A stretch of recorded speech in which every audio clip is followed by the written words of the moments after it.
Good afternoon.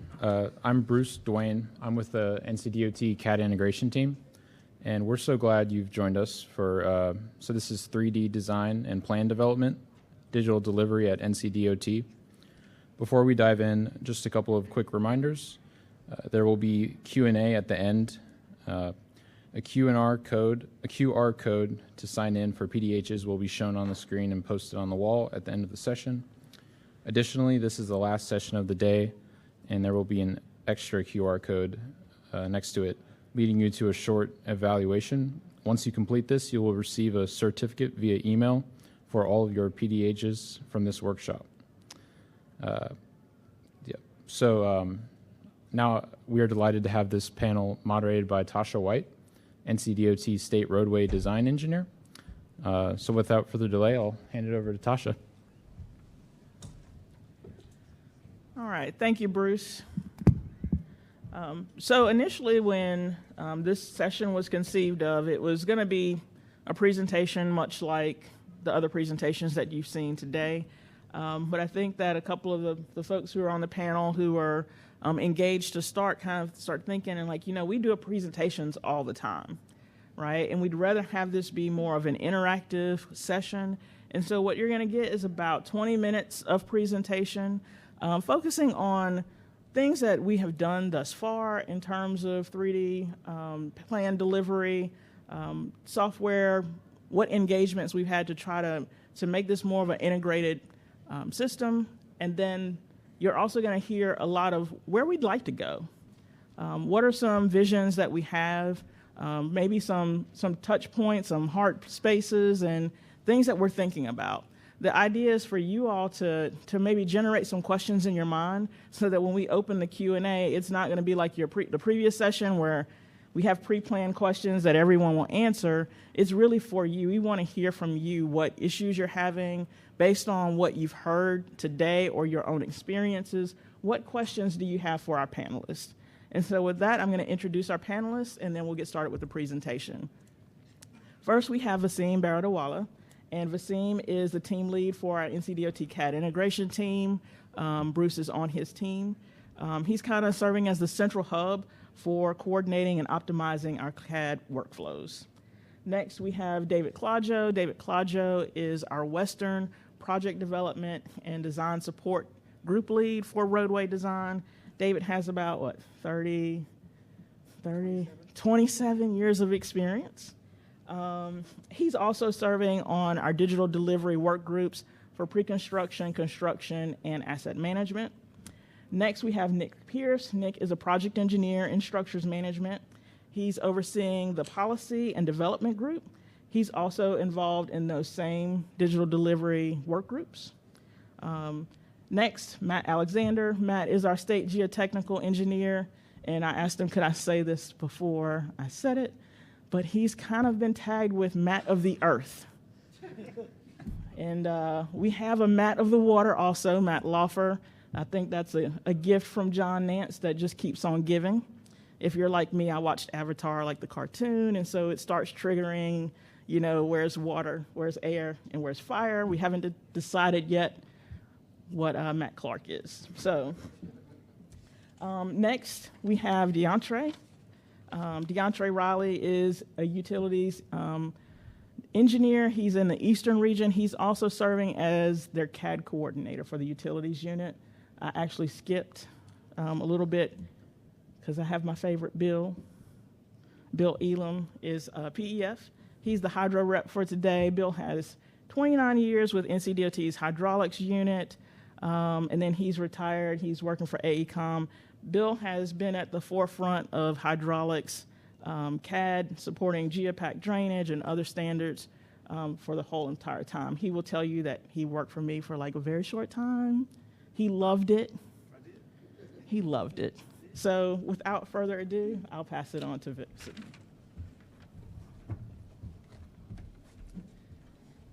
All right, cool. I think, just to get started, I guess, how many here were in that previous session for the digital delivery this morning?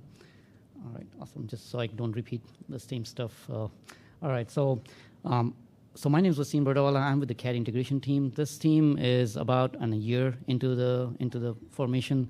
So one of the words you probably heard this morning all along is integration and data.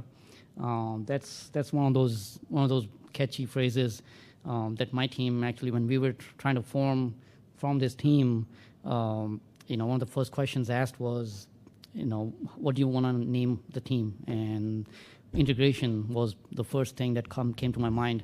I think it's a year down now, I could see this as slowly kind of getting more traction. But back then, my hope was the same, to integrate a lot of our systems.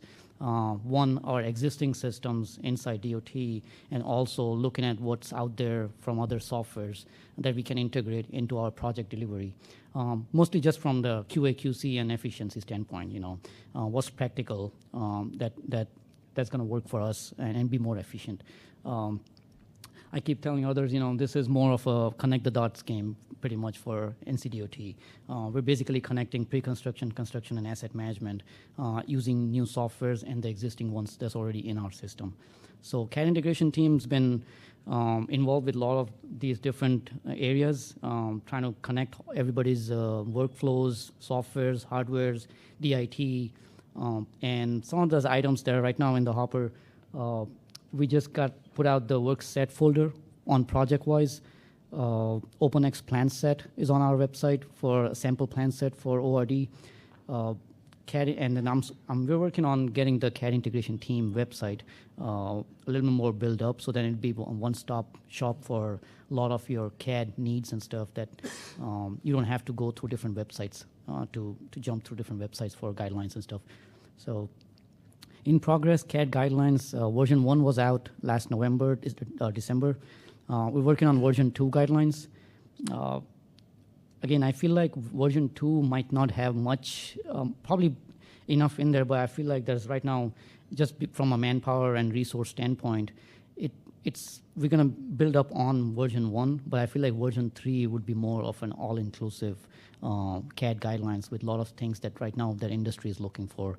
And things like sheet indexing is in progress. Item types of pay items. We're looking at different item types and pay items integration in ORD. We're also looking at figuring out one place for training, a website that can house all the training in one place, videos, documents. Doesn't mean we want to move everything from other websites, but just link them in one place so then it's easier, one-stop go-to place. Near future, project-wise file versioning, clash detection, and FME. So some of these may be new to some of those folks here.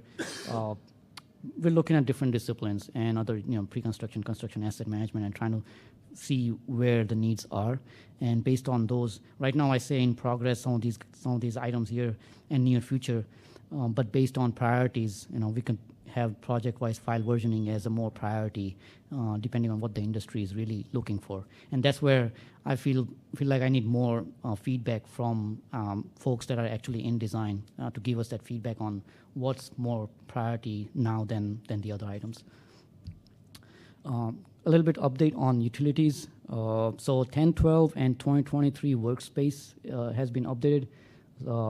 History behind, I think the utilities had a 1010 workspace, and they were working on updating everything off of the 1012, basically the 2024 standards, NCDOT standards, and all the new stuff that's in these newer versions of ORD. Things like sheet border annotations, dry utility. They cleaned the workspace a little bit more, so you'll see less level names and features, a little less bulkier. Some of the bug fixes here, seed file loading within name boundaries for sheeting. One thing I want to highlight, the coming soon, the clash detection and the file format interoperability. That is something my team is seeing from both from utility side and geotech. They have a lot of these external partners, a lot of firms that use softwares that are either AutoCAD or third-party softwares that we don't have in our system, and so our output is right now in DGN format. So we're looking at trying to figure out what's the best compatible format we can provide to those external partners that could work for them. So we're looking at from a file format interoperability, trying to see what works. clash detection, trying to see how to integrate our levels existing and proposed into our workspace, so then the clash detection feature in ORD can be used more easily and filter them with graphical filters and all. So Geotech, right now they have their training on the website. They have the training videos 2023. Minor differences in 2024, the tools and features and all almost similar. One thing they're working on right now, and one of the challenges is trying to integrate the 3D aspect into our modeling workflow. So they're looking at table logs, eQuist, BoardEM, Open Grounds. Recently, Geotech did a survey with the PEFs, external partners, and to just gauge what kind of softwares they use, what kind of external, different software formats are compatible for them. And a lot of them right now, they use BoardEM as a major software on the field. It's more easier. And so again, my team, same problem, I think, with utilities and Geotech, the formats. So looking at different format compatibility, trying to figure out the workflow from a 3D aspect and get them on board with 3D. So again, next, I'll bring up David Klosgo to give an update from roadway design and a few other units.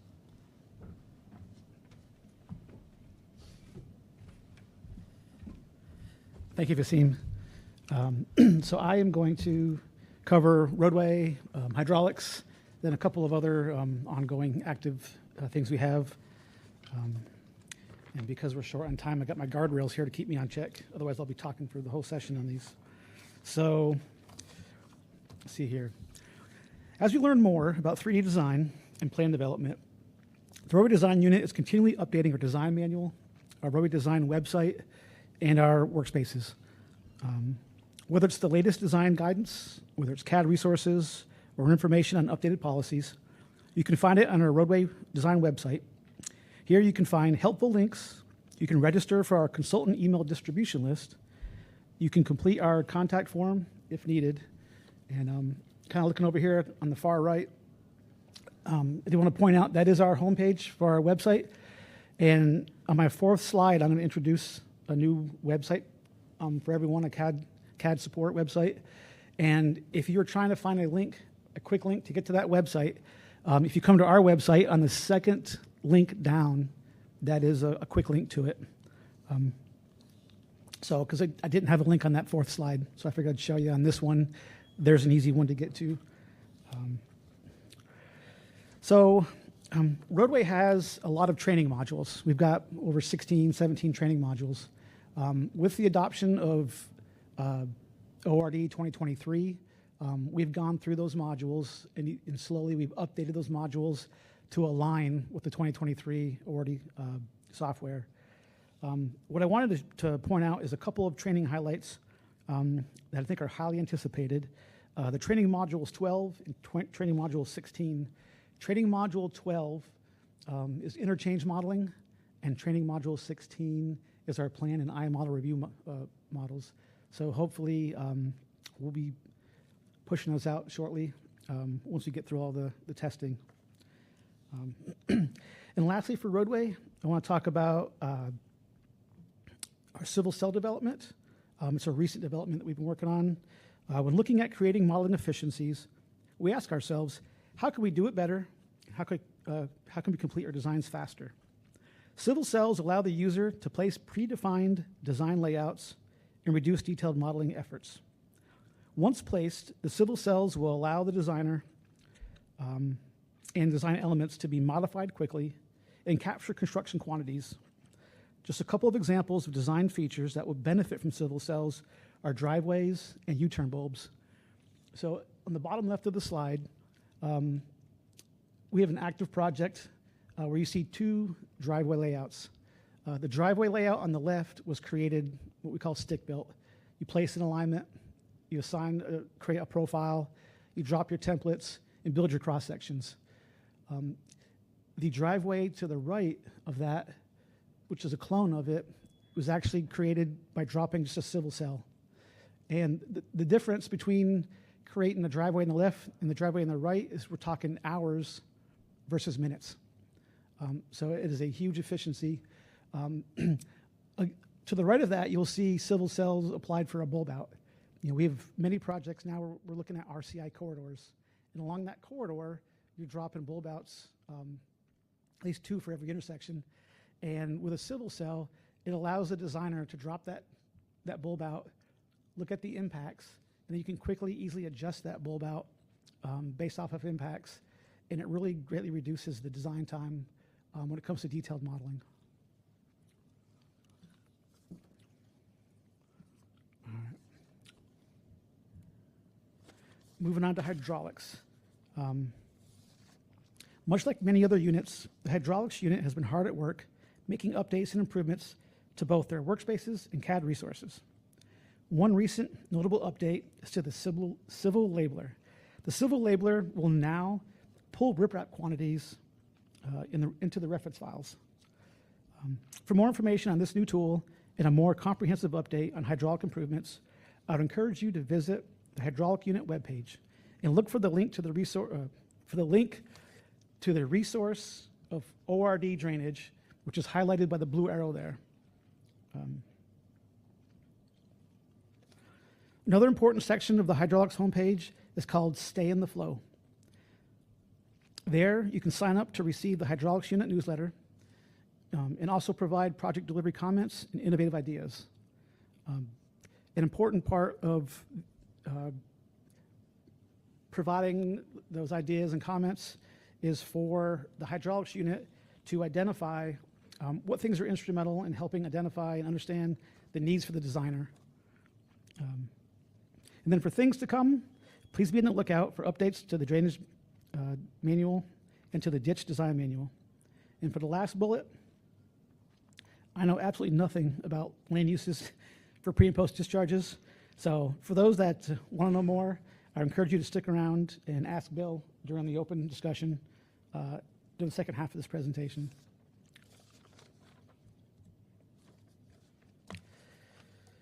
So one of the primary benefits of working in ORD is the ability for design integration. The roadway design and hydraulics units have developed a roadway hydraulics technical advisory group, or TAG for short. The TAG is a group of technical experts formed to identify opportunities to gain efficiencies in ORD design integration workflows for project development and to further define the desired product. The TAG consists of a staff from NCDOT and our consultant partners, and I wanted to highlight a recent success that came out of this TAG. On February 3rd of 2025, a joint memo signed by Matt Loffer from Hydraulics and Tasha White from Roadway outlined new processes for creation of a project-wise folder structure and ditch grade changes. These changes included placing the alignment folder at a discipline level outside of the roadway folder that allowed a shared access and provide right permissions to the drainage designer so that they have the ability to project ditches onto the roadway model. This will allow for the updating of ditch grade information shown on the profile sheets and better align with 3D design practices. Sample plans, profiles, and cross-sections were provided as an attachment to the memo. Now, the success of this tag, it's been kind of exciting to watch. A lot of this happened within about a 1-year period. And based off of that success, there's been discussions ongoing about creating additional tags that'll help address design issues and design workflows between other disciplines. So hopefully, if you're not in roadway, if you're not in hydraulics, hopefully you'll see or hear about a tag being created for your discipline that works with other disciplines to integrate design data.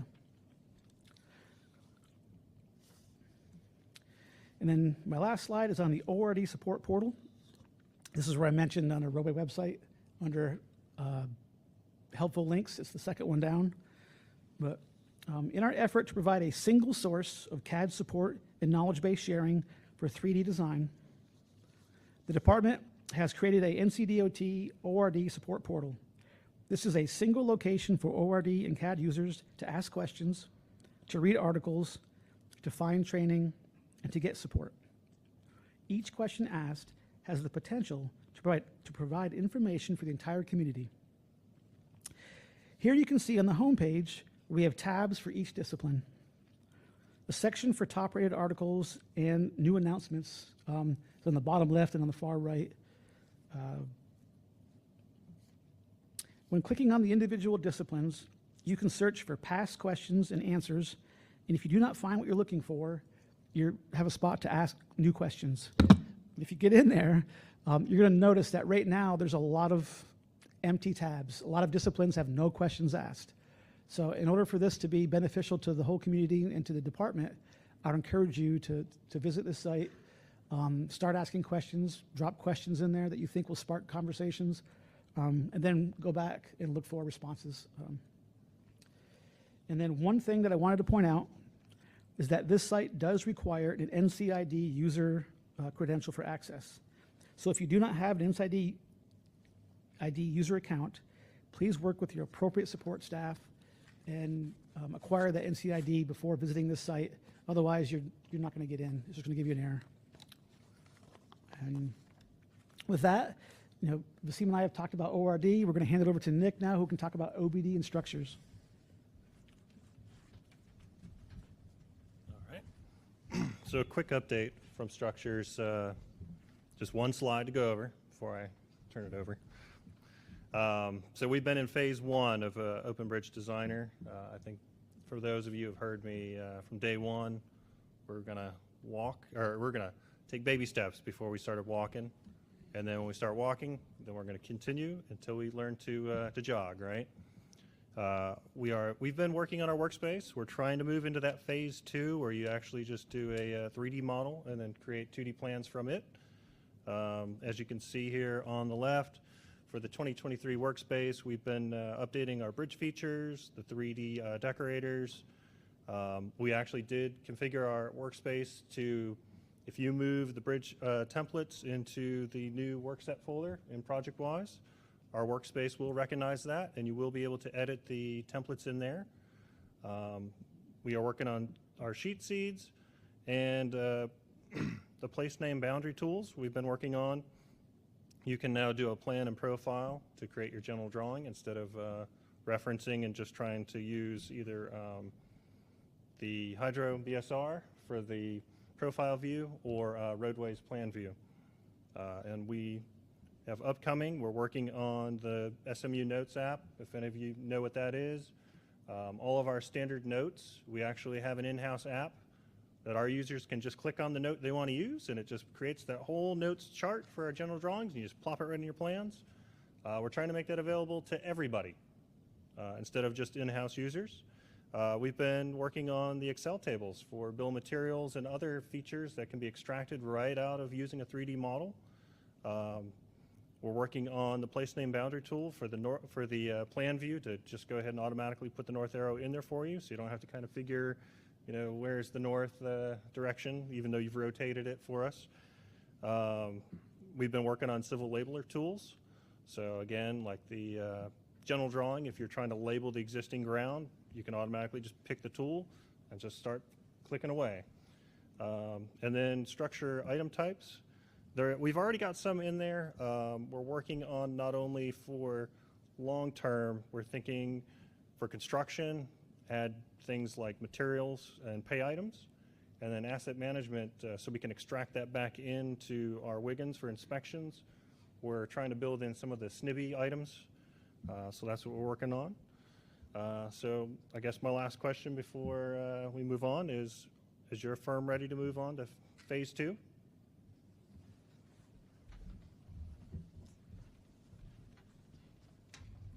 All right. Thank you, everyone. Again, that was just some quick hits, some quick highlights of where we've been, some ideas about where we want to go. And again, this was intended for those of you who came in a little bit late. It's really intended to be a session for you. So what questions do you have for our panel of experts? Don't be shy. Yeah, Bruce will be glad to walk the mic to you if you need.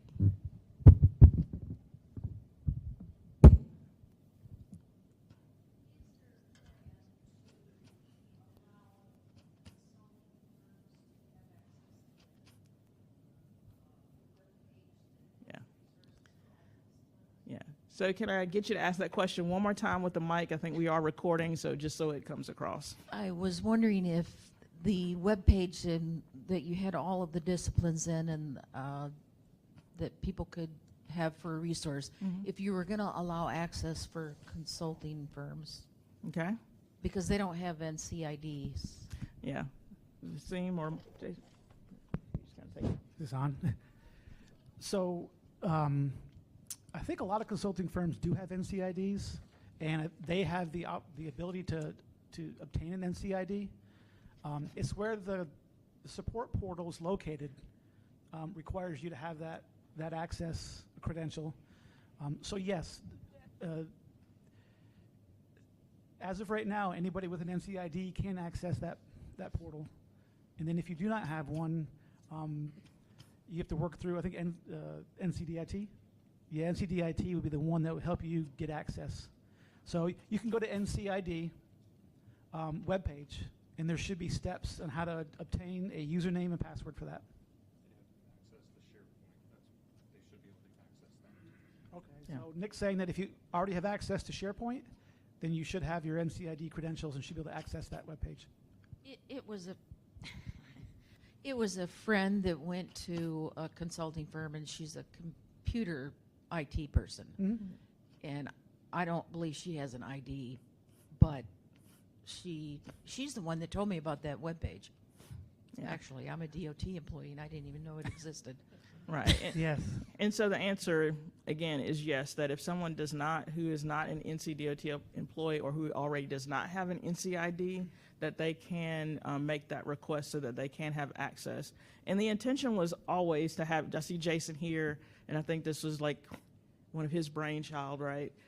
To be able to have that information flow, not just us as DOT, right? We're doing some production work, but the majority of the production work is being done by our firms. And so we need your input. We need your questions. Like, honestly, it's been a little bit like pulling teeth from even our own staff, because it's easy just to send an email. I would say pick up a phone, but I don't know that many people do that much anymore.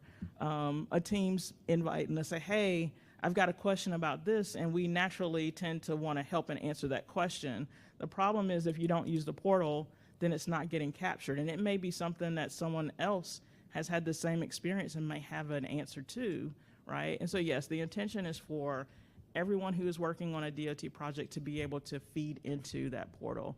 And David mentioned it, it's not just for questions. If there's an interesting article that you run across that's relevant, like to be able to post that there and get information out and around. You know, this is a community, and we're trying to really reinforce the fact that these are community efforts getting us moving forward. So anyone else with a question? Sorry, wait a minute.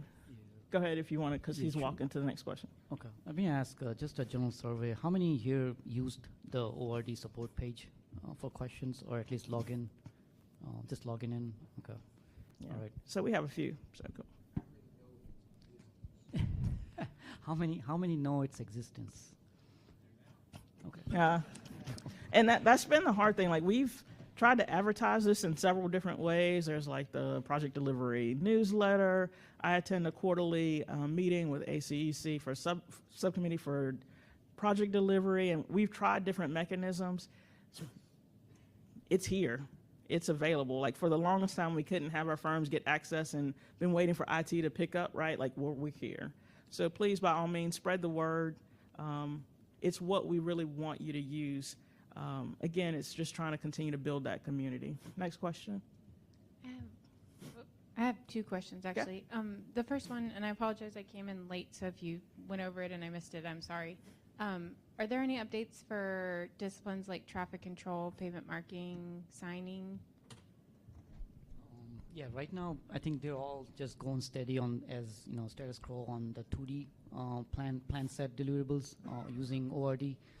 But the plan, especially me and Bruce talk about this a lot, I think is just the resources between us two trying to reach that level.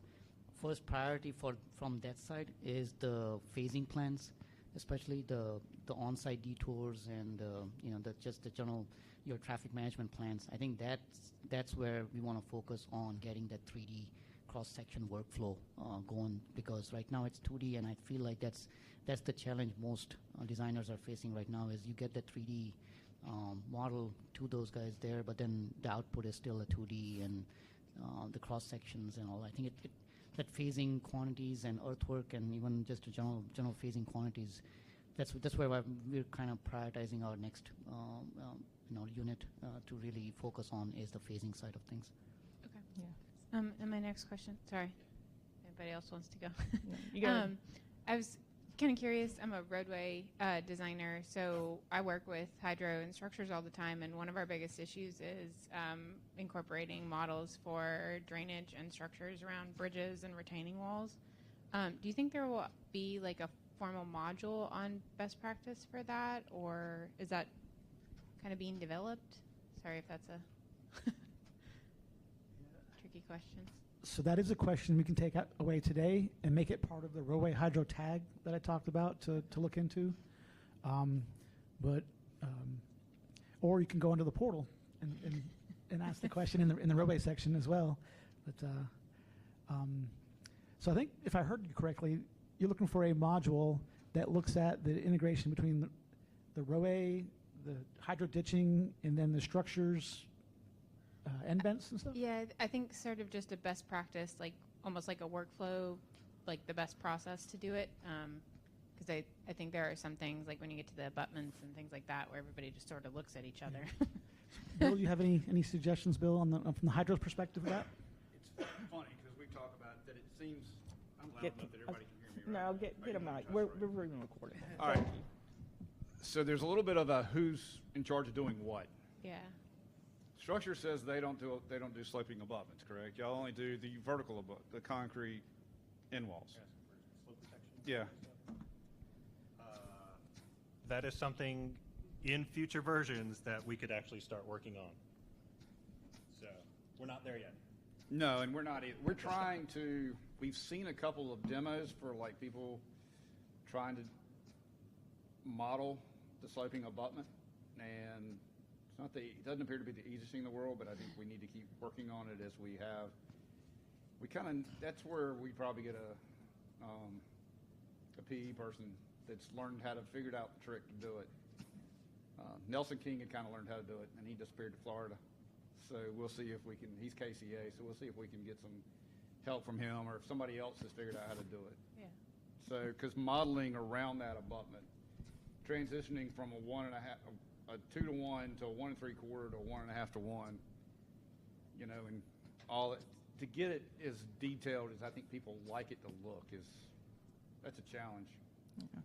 So, of course, I'll argue with some people of how detailed do we need this model to be, but I'll lose that fight. And so just so you know, since if you're asking questions in here, David and I talked about this in a previous meeting, we're going to try to, since this is being recorded, pull these out and put them in that knowledge base portal, right? So then, one, it gives folks who are already in there, if you've had this experience and you have some successes, to respond to that, but it also will route back to our folks here to be able to, okay, we need to further explore this. And it's on the radar, it sounds like, but that's another reason for this session. Like, again, just trying to see where are your pain points, what's happening, what questions you have. Yeah, and I think it's kind of goes back to that roadway hydro tag, slide that David mentioned. One of the things we keep talking about is a lot of that workflow that comes from other units that kind of talks to each other, right? All these models, and so another one is the clash detection. Who's the owner of existing utilities versus the proposed, and mostly for existing, who's going to be doing it? Is going to be location survey or geotech? I'm sorry, the utilities. So sorry. So then, those kind of tags I think will help because looking back, the civil cell example for driveways, that's how it came about. We had a lot. Our team also has this monthly CAD meetings with the PEFs, and some of these topics we discuss with them as well. And the plan is to involve some of the units, CAD coordinators, into those meetings as well, just to find out like what's the best efficient way you're doing it with other DOTs that's working right now.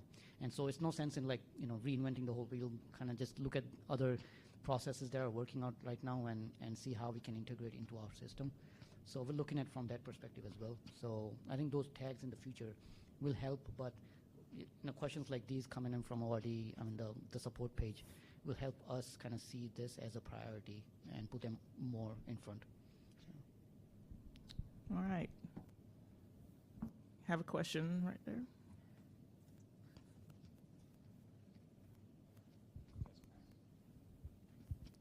And if you will, if you could hold the mic a little more parallel to you, we get a little bit more sound out of it. How's this? Is this good? You're perfect. All right, so my question's about the item types. Is the idea there that we'll use item types and like reports out of open roads to replace like the roadway calc package or something like that in the future? Is that the idea there? Yeah, similar. So right now, there's two things. One is the internal NCDOT system that's already built, Ashtoware, SAP system. And so what we're trying to do right now is figure out what's already existing and how can we integrate using ORD tools and project-wise infrastructure cloud, all these different connections, basically the connected dot games with these item types. But the end product, basically we want to have that data kind of cycle through pre-construction, construction, and asset management throughout. So couple of things, one's the automation of that whole system. How do we automate a lot of that stuff from these pre-populated properties from the CAD elements as they're being drawn, right? And so roadway, I think, has most of their elements pretty much figured out on the item type, right? And hydro's doing the same thing, structures, utilities. So it's going to be an ongoing development slowly, but and the end product is getting the reports out of ORD and kind of automating them. They may look a little bit different. That's another whole challenge there is how comfortable are we both from a construction side. For example, one of the recent discussions we're having is the X1A sheet, the cross-section summary, right? We want to provide that to construction. Construction wants it. The plans check and they're okay however format they have as long as they can review it, review these by stations. So we're looking into that workflow as well, like trying to figure out how can we ditch the old Excel VBAs and still have it, ORD workflow. So. Gotcha. Thank you. Thank you. So while waiting for while he walks, Matt Alexander, can you talk to us a little bit about what software platforms? I know you've experienced some concerns with where we are with Bentley. What software platforms have you been investigating to help ameliorate for some of those issues?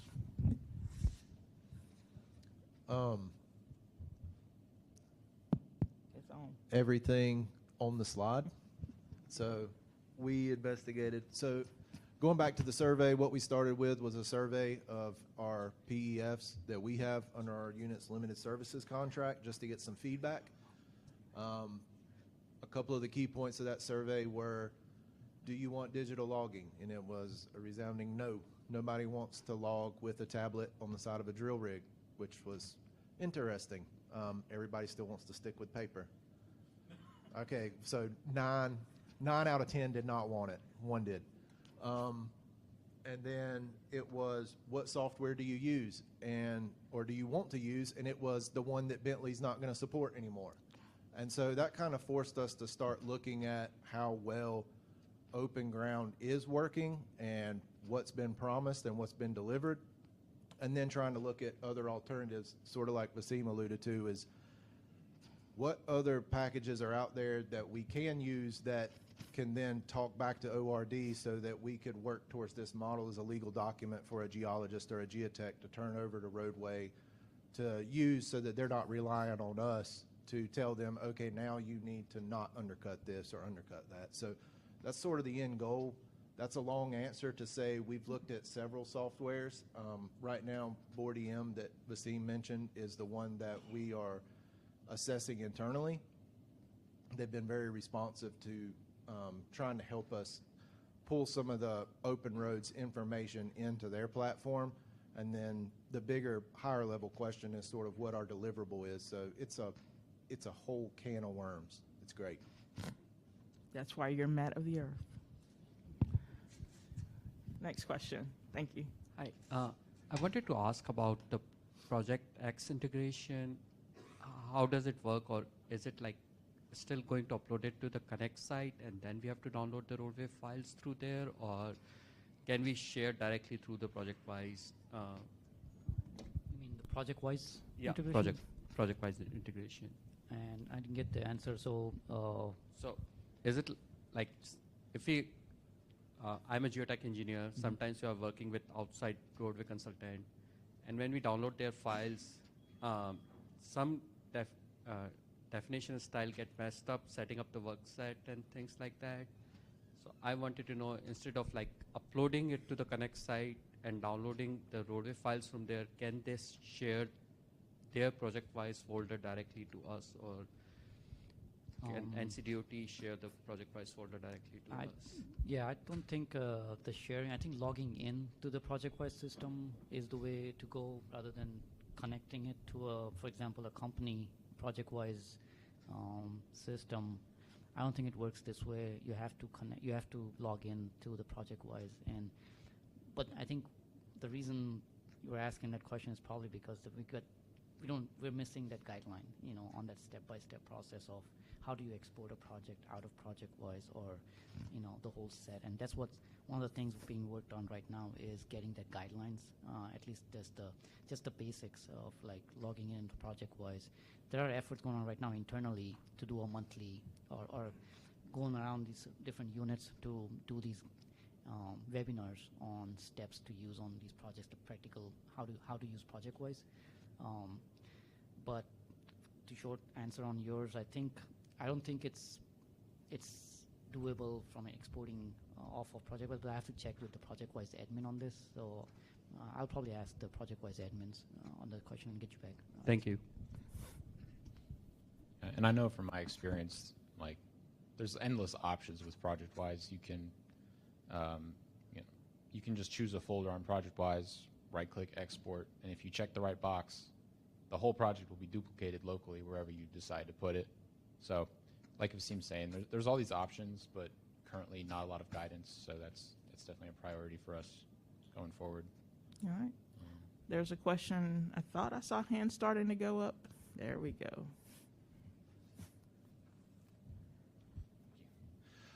So my question is, I work on different disciplines, and so I'm constantly bouncing around in ORD through the different disciplines, from hydraulic to utilities to roadway. And oftentimes what I found an issue is that I get overwhelmed with the different level options on there. And in SS10, we used to have drop-down boxes to simplify things when I went to work zone traffic control for the different cells, and also with utilities, I used to have a bunch of different drop-down boxes. Have they been talks about integrating anything like that into ORD to kind of help it simple, so that way, especially if newer people get in there, they don't get overwhelmed wondering what level to use? Which one? I'll go first. So from in V8, we had a drop down. Hydro had a drop down. They got rid of the drop. Bentley didn't want drop down. They didn't want VBAs. That's what it was. And part of the problem is we lost all our programmers. So when I came back, there was nobody that knew how to actually update that workspace. It was working about halfway. If you looked on some stuff, you could see it. So what we've done, at least in Hydro, and other units could do it too, is we've moved it all into element templates. So you can go down there. The only drawback is when we had our drop downs, at least in hydraulics, is the commands, basically, if you did a pipe, it not only launched put it on the right level, but it also launched the draw line command. Unfortunately, now with element templates, you have to pick the element template, which you can search on, which makes it really nice. It's easier to find than it was. And how did me and Mike actually create our drop downs? So now you can search on it, but now you have to go hit the place line command or the place cell command. So it's a two-step thing, but I think that's a possibility. I don't know how utilities is doing it yet, but that's how Hydro. If you're not using something through drainage and utilities, then I would suggest that you use the element templates to find the cell that you want or something like that. Yeah, I was going to ask. So this is after the roles selection, right? Well, if you wouldn't the roles multi-role selection would help, or is that still a problem? Yeah, I go back and I close down the file and then go and select the utilities, and then I go in, and then I can see the levels pop up, but it gets kind of like a pain because I'm so used to that drop down and be like, sometimes I'm not sure if I know what the level is. Especially, I just recently was working on erosion control. I'm like, I know it's a silt fence I need, but it's like going through that, then going through different cells, and that they have different cells for like just the letters for the types of rock inlet instead of just being like right there next to it. So it's just from my experience going through these different levels is that I often get lost trying to find what I'm looking for. So DeAndre, I see you picked up the mic. Yeah, there's, I mean, all of these units that you're dabbling in, there's lack of some consistency. So if you're having an issue finding something specifically in utilities, this would be a great time to check out that catch-all that we shared earlier, where you can ask questions and things, and someone from utilities, most likely myself, can get back to you directly and answer that. Yeah, and it sounds like too, like Bill, y'all kind of have a process. It's just not. Is it documented on your website in terms of this is a methodology, or is it something that needs to be potentially? I probably developed? need to document it better. Okay. I'm not sure. It may be in the drainage utilities, but probably not. It was something I explained years ago and probably never wrote it down. Yeah, and so it's questions like these. Like he said, we'll take this because you've asked it here, and we'll plug it in unless you want to go run back to your office and plug it in first. But it will help to kind of focus, and like Bill's like, oh, well, I know how to do this, right? But I don't have a workflow, or I don't have something. Let me go document it and then push it out. And it may be something that other units also kind of glom onto and say, hey, is this a consistent DOT approach to doing this? Or can we find a better mechanism to make that work? So great question. Thank you. The hard part on the drop down thing is DOT has lost its programmers, which is not totally an excuse, but is a desire not try to let's say we knew one person that knows how to run that drop down menu that Hydro had. Do we try to learn from him how to do it and try to keep passing it down? Find a better way. And you've always got to find somebody, or do we try to find a better way to do it? And that's, the more we use the program, the more we're going to figure out what we're missing. Yeah. And y'all telling us, giving us feedback is going to help remind us of what we're missing. So. And then the second component is documenting it. Yeah. And that's on us to really make sure we're documenting these processes to make it easier for everybody. But right? documenting's not fun, so we just have to do it. Oh, Bill. No, that's what I was going to ask. That's the truth. No, I get it, but it's incumbent upon us to do that, and so for sure. That's what I was going to ask, if there was like a cheat sheet to kind of tell me like which one's which, because even it comes down Bill's to going to create it for you. Okay. Yep. We've tried, and I would suggest if you do it, or if whoever does it, that you get rid of. We don't have a lot of abbreviations. Tim Merrill was on me when we created our level names, not to do a whole lot of abbreviations, because what I know you may not know is a common sense abbreviation. And so yes, my level name becomes much longer, but it's not something. It's easier to find. Yeah. And it's searchable because you've got the little funnel that's a filter, and you can search on that filter, and you can do that on cell libraries. You can do it in levels. It's something. And if I write the name out, then you don't have to guess what what did Bill call it, because you can type in rip and wrap, and everything that's got to do with rip wrap is going to come up if I do it that way. Yep. So that would be my suggestion in-house. All right. Any other questions? I've got a hand too, actually. We're going to skip you, Keith, because I saw the hands at the far end first. And then we'll come back to you, I promise.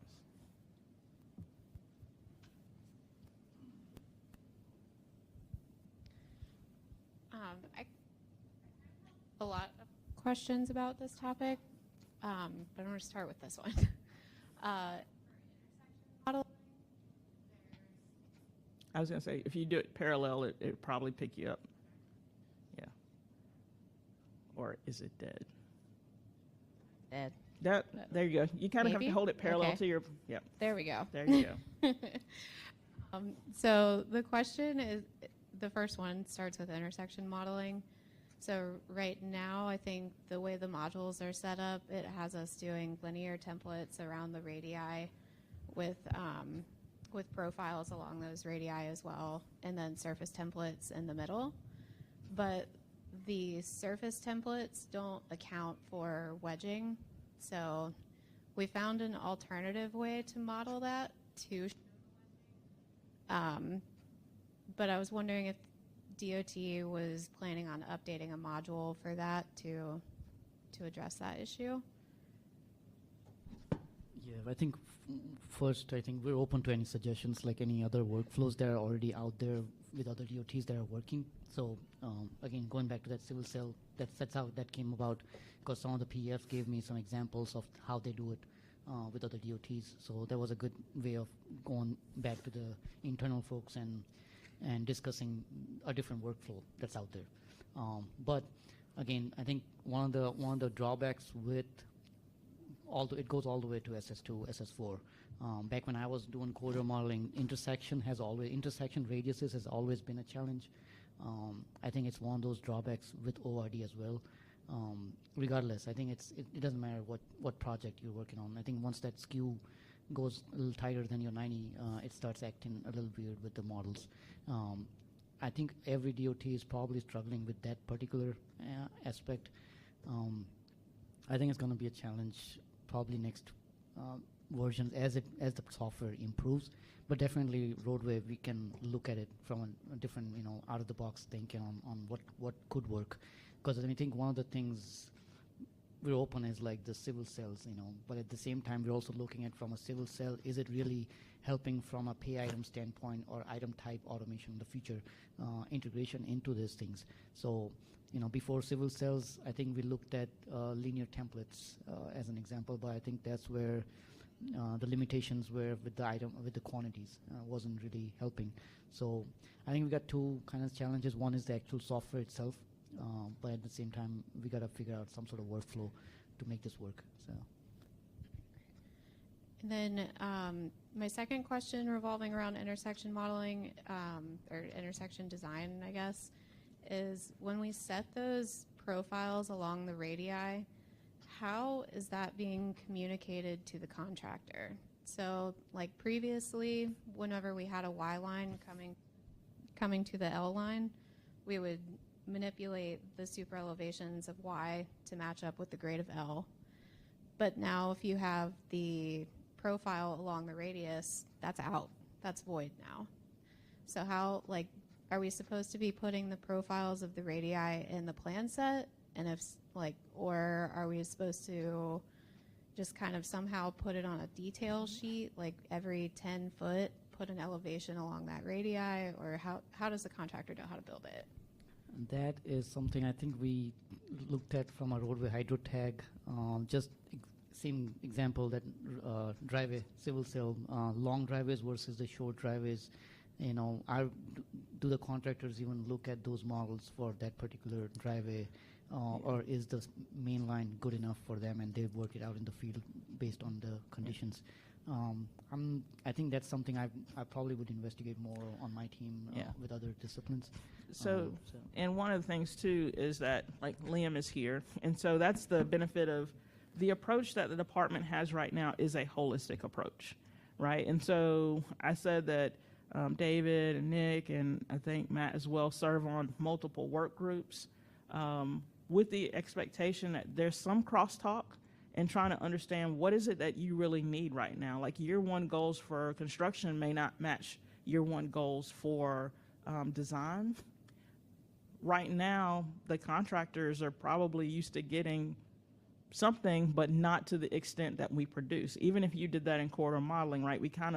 The work effort to do that in corridor modeling was just so astronomical, it was like it's not worth it. And so we're focused on kind of the 2D, but also pushing into, and we've tested a little bit with an internal project, some software, to what does it look like to export the data from the model through this common environment out to construction to test out and see what is that contractor doing. And we want to have more of those test pilots to really see what information do you need, because they may feel right now it's not it's not what they would want, right? It's not robust enough.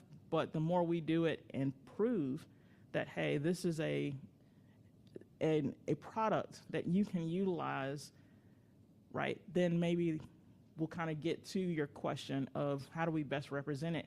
And it may be the simple answer is that it's the model, that maybe you don't have to demonstrate all of the alignments that are associated with it, because if the model is proven and robust enough, maybe you don't need that. So we are really having those like questions about what is it we need to do? What's the level of effort that we need to expend? Right now, we're driving towards the similar product that we've always had because contractors aren't necessarily ready to take what we have. Even if you could create the best model today, they're not quite there. But if we can demonstrate the technology, now we're kind of, it's like reeling it in, right? I fish like that much. Reeling in a little fish, a little bit more, a little bit more. Keith had a question. Bruce, if you want to walk back around to the front.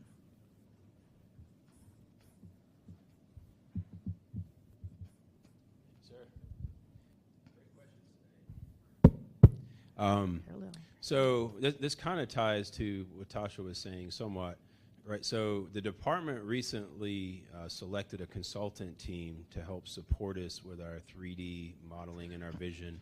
Can you kind of recap with the group here? You know, what is that? What is the intent? What is the scope of that?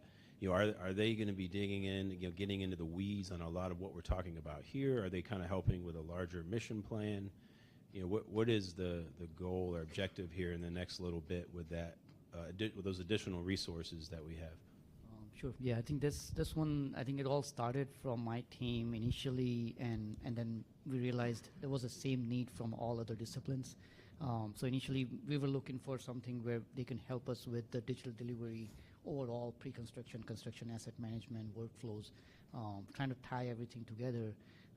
And then there's all these different levels of effort. You know, one is getting the guidelines for the actual level of effort in modeling, and level of detail guidelines. You know, there's training needs, and also this here I think is more of that into the weeds stuff is where my team would probably look at it from individual unit specific needs, and then see, like, for example, that question about the walls between the workflow between structures and geotech, right? I mean, that's something where if it's more of a heavy lift where we're going to have a lot of discussions between disciplines to come up to a conclusion, then I think that team would be a good integration into that effort where they can do the digging and they can find out, and also they come from an external perspective, so they're also using some of their workflows from other DOTs that can be integrated into the system. So kind of looking at from a kind of bigger picture integration with these workflows,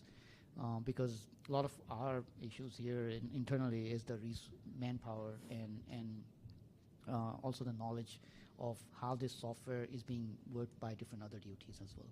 So good, thank you. Any other questions? We've got about 17 minutes.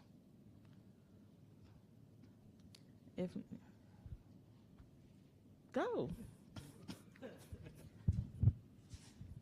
So this kind of got touched on earlier, but what are the thoughts of others on like the level of customization of our workspaces and our ORD, OBD package? Like, are we going to continue to customize to the level that we do? Do we see that diminishing and trying to use more of an out of the box? Because when I sat on that side of one of these early on, like we were advised by Bentley, like, we're going to give you something to use out of the box, and then DOT went and NCDOT'd it. And so just kind of figured I'd throw that out there for the rest of the group. I'll start, and if you want, I think that we're at the point now where the floor is open, right? Recognizing that maybe the level of customization we have today may be a hindrance to us, and kind of examining what is the most efficient way forward. So I think from my perspective is that we're a little more open to seeing what is it we need, which goes to level of detail, level of effort, right? What actually will give us the biggest bang for our buck? I think there's a recognition that what a designer needs in order to feel comfortable sealing may not be the same thing that someone in construction needs to build, and may not be the same thing that someone in asset management wants to extract out. And so it sounds like we're going backwards, and maybe we are a little bit, but I think at this point we need to open the door to everything, and I feel like that's where the department is. And again, the benefit of digital delivery where it is right now is that it's not just design driving a train, right? It's everybody coming to the table. And honestly, that's not where we have been years past. Like usually design's driving the train, and then like we have a product and we just go, here you go. Here it is. Work with it. So that's the beauty of kind of where we are now, is that I think we're open to a lot more conversation. Y'all can disagree with me or you can agree. Excellent answer from the moderator, by the way. Thank you so much. Sure. I think one of the fun facts from my team's vantage point, we were trying to figure this out earlier, like how is other workspaces around the country, and the overwhelming answer was we're the second worst or most complicated workspace out there. And so obviously the first question everybody here is, who's the first here? And Army Corps of Engineers are the first most complicated workspace out there. So this is one of the races we don't want to be the first ones. So that's one of the bigger, I guess, heavy lift on our team here. Everyone here is going to be figuring out that out-of-the-box workspace from Bentley, but at the same time, not sacrificing our NCDOT standards or efficiency, project delivery. So that is a big lift for all of us here. So that's why I think that is the direction we want to go. But at the same time, we also want to figure out first how our current processes are in place with this software before we jump into simplifying the workspace. But that is one of the bigger tasks for my team here to explore. Yeah, and I would disagree to a certain extent. If we want standards, then we have to supply those standards. If we want most of our projects to look alike, then we have to supply those standards to do. We have to supply the lines and the line styles and the cells and all that stuff. I just saw an email the other day where Ohio has over 1,000 plus nodes in their drainage utility library. So we don't have anywhere close to that. So I would argue who may be the most complicated, because the last thing we want, it hurts for class detection. We don't want the user, the drainage and utilities user, to have to go pick out the exact box for the pipes that are coming in and going out, because every single box, the depth and the size varies based on the size, just because of the pipes coming into it. So if you want it exact, then you'd have to do that in order to make clash detection better. So we have tried to find the happy medium by picking 3 or 4 common sizes. If his utilities gets close to it, then we know to go look at it deeper. But I just think we have to, I don't want to build Rolex, but I also don't want to dial it back to that $5 Seiko that everybody bought a long time ago. So I don't know how you feel about it. Because you do stuff too. We do. Right. Do you build it? Well, you do build to the nats. While they argue, I'll jump in real quick. I'm a proponent for simplifying our workspaces, our customization. But the two drivers are going to be, what is our end product, right? A lot of our customization is to develop those set of plans, those 2D plans. And secondly, our third-party vendors. We have a lot of software providers out there that we have to customize to work with the Bentley product, I'm assuming. So once we start looking at those and identifying what that product is, then we can look at, how can we streamline our workspaces so they're not maybe so customization heavy. But Not seeing anybody else. Did you want to weigh in on your own question? No? Got something to add as well. I know there's some other DOTs that have customized their utility workspace, and they've added like a feature definition for every size and things like that for, more efficiency for estimates, quantities, all that good stuff. And, they're as I think someone said, I mean, it takes forever to find some of those things within the workspace, and then you run into just kind of bottlenecking and having too much in your workspace, and then you run into, crashes and other inefficiencies. That's just my standpoint on it. I prefer a more simple workspace if possible.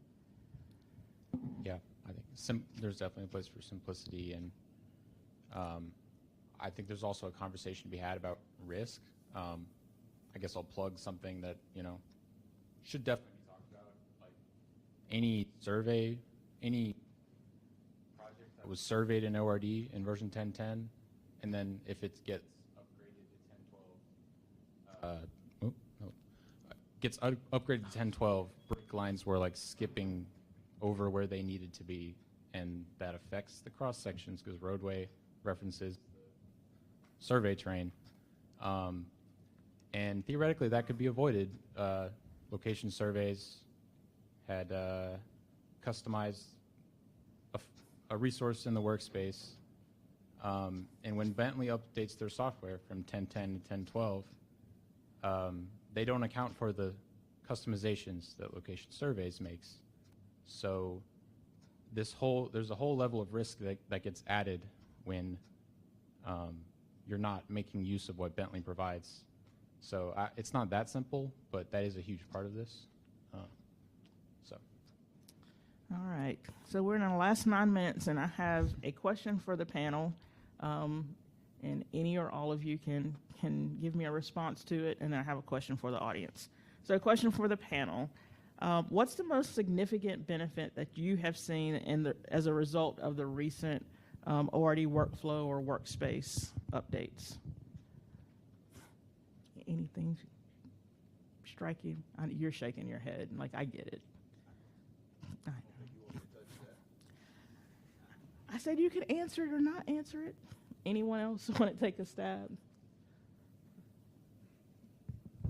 The software is becoming more stable.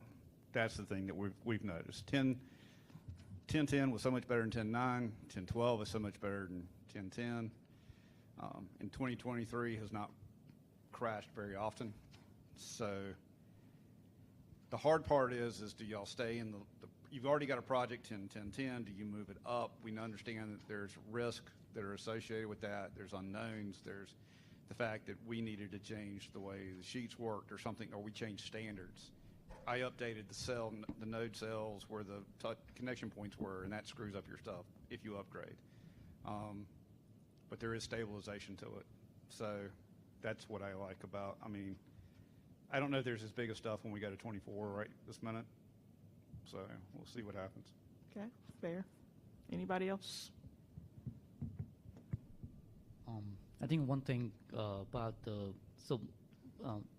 like Bill said, I think the progression of these versions as they get released pretty much every year, they're getting better, more stable, and I think that's where even decisions being discussed with the implementation of the next version, for all the projects. Do we upgrade? Do we don't upgrade? Do we keep multiple versions in our system? Those decisions are getting a little easier just because the software is a little bit more stable, plus a lot more bells and whistles coming out with these versions. But that version is an issue right now. It's a hot topic right now in our team right now. It's pretty much on a weekly basis. We've been trying to evaluate what's the best balanced option to keep the project's efficiency with all these different versions, and at the same time not hog our resources to update all these different versions of workspaces. But overall, I see a lot of that integration happening more and more. I think it also depends on the mileage of these ORD projects being done and modeled. The more we model them, the more we're learning how this software operates, and also the integration part of these different models. For example, one of the oldest workflow between roadway and hydraulics, the ditch workflow. A lot of questions come up in that tag meeting about who has the ownership of that ALG file, and so a lot of these little questions that come up, I think they're more and more being discussed and evaluated. So I think it's helping every upgrade. I think it helps resolve some old workflow that's been around from a 2D. How does it change in a 3D workflow? Yeah. And so one of the things that David said earlier, but didn't, like the tag, our tag is actually our people who are working the product every single day. It's not like me or David. And that's what the biggest benefit for us in terms of that tag, and probably expanding that tag into other disciplines, is that we're letting the people who use it on a daily basis have those conversations, which is building a lot of crosstalk, a lot of conversation that hasn't been there before. And so that's the same thing that we want to continue to build with our community. So the question for you guys is, what's the biggest takeaway that you've had from today? The one thing that we really want you to do. It's really easy. Ask questions. Ask questions and be like, it's okay to ask questions. I've had this conversation with someone earlier today, and they're like, oh, I think people are just scared to ask questions. You can't be scared to ask questions. That's how we learn, right? And if we don't know that there's an issue, we cannot even begin to start talking about the issue. The knowledge base is kind of where I was going. If you know you can ask questions and use that knowledge base portal, we want to hear from you because it's just going to make all of us better. With that, I think we're 4 minutes out of time, a little bit early, but I'll let you go. Thank you so much for attending our session today. And let's see, where's our QR code there, Bruce? Thank you. QR code coming to you soon.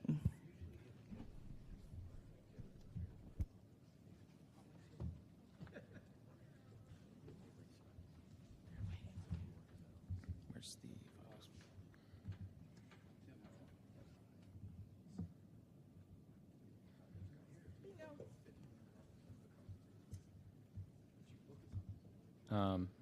and just to remind you, so the one on the left is the one for this session. The one on the right, I believe it's just kind of, it'll send you a summary of everything from today. So. Yeah, please don't forget to fill out the evaluation, because if you don't, your PDHs will not come to you. And it disappeared. So I guess it's more important than I thought it was. It is much more.